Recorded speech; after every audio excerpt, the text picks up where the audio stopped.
文件袋不用买，3根拉链几块布，自己动手啊，真划算。大家好，欢迎来到快乐手工。今天分享给朋友们的呢，是一款实用的文件袋，大人上班、孩子上学都能用。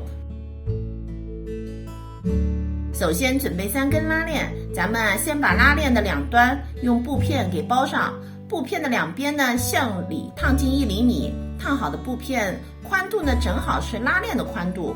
我们把拉链夹在布片的中间然后呢这儿车一条线，车好后呢翻到正面，再车一条窄边。拉链呢我都包好了，这2根拉链长度呢是一样的34厘米，短的拉链呢22厘米。接下来呢拿出这2份材料，它俩的尺寸呢是一样的，长34厘米，宽21厘米。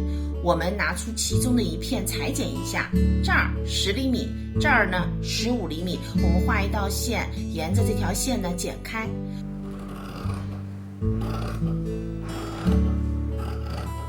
我们拿出22厘米长的拉链，把拉链呢搁在这儿，正面相对，然后车一条线。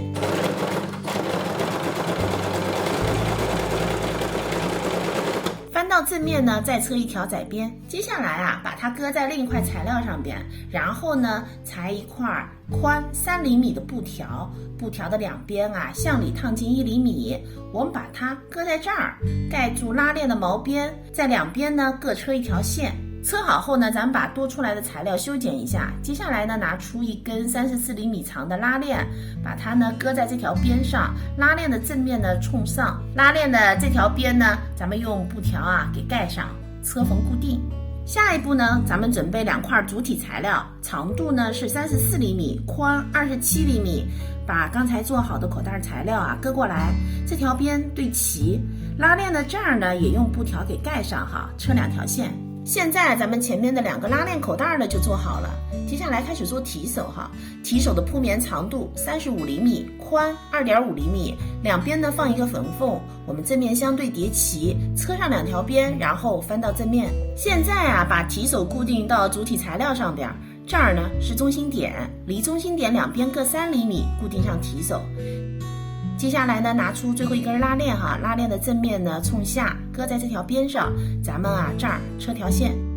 这条线车好以后呢，我们把它翻过来，然后在正面呢再车一条窄边。接下来呢，拿出最后一块材料，正面和正面相对，咱们车上4条边，毛边呢用包边带给包上。文件袋呢就制作完成了。我觉得这个文件袋除了孩子能用以外呢，我们大人也是可以用的上班的时候呢，这儿搁文件，然后工作当中的笔记本，前面这个口袋呢搁上手机，是不是也是挺合适的？做一个。这期视频内容就是这些了，感谢您花宝贵的时间来看我的视频，记得帮忙点赞哦。咱们下期再见。